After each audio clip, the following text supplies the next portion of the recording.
Hello, everyone. Here we are with Healing You with Gloria Lybecker, and I'm Gloria's co-host, Gail Donahue, and we're here to continue this beautiful journey about learning about our patterns and how learning about our patterns can begin to set us free with freedom and access to more love and doing what we love in life. So, Gloria, when we chatted last week, you talked about recognizing in this course that you were in and being with community, how you had this pattern of going into frozenness. Yeah. And in our discussions, we've talked about before how there are 12 common patterns that we have as humans that we end up adopting to keep ourselves safe. But let's look a little bit more about this example that you had for yourself, this frozen pattern. And can you give us some more details about this pattern?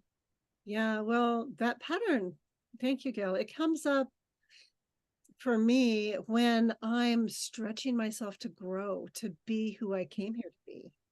Because the pattern that I learned early on, how I made life mean for me, is I'm not allowed to be capable.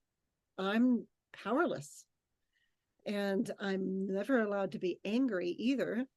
And so I could easily just disappear into the background, not to make notice of myself, because the belief was I'm not allowed to be capable. I'm supposed to sit back and be of service to other people. And that I don't take sides, that I don't give opinions. And so here I was stepping into this course where I'm stepping into my power. That was a direct conflict with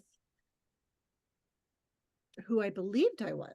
So I needed to begin to really see that with a different lens, so to speak, to recognize it. There's something about the recognition that for me, that word just, I don't know, it's almost more of a witnessing where I could see the impact that created that reality. I'm just finding it's almost like hearing you talk about this frozenness and hearing you talk about becoming who you are. It's, bringing some tears to my eyes with knowing that, there's a lot of us out there that have been caught in these patterns and haven't been able to live the lives that we would love to be living, of who we really are. Yeah.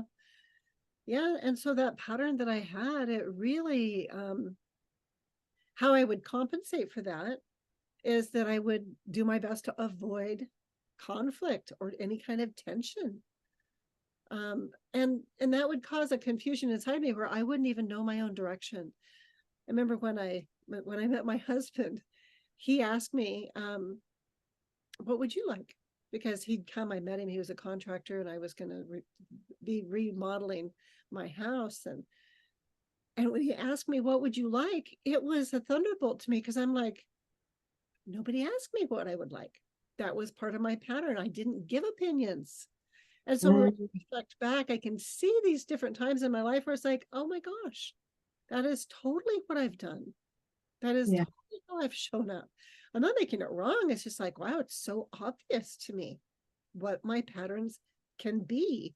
And when I can begin to recognize them without shame or blame, but just recognize the truth, then I can be freed out of that through this process that we really empower people to move through the courses we have. Yeah.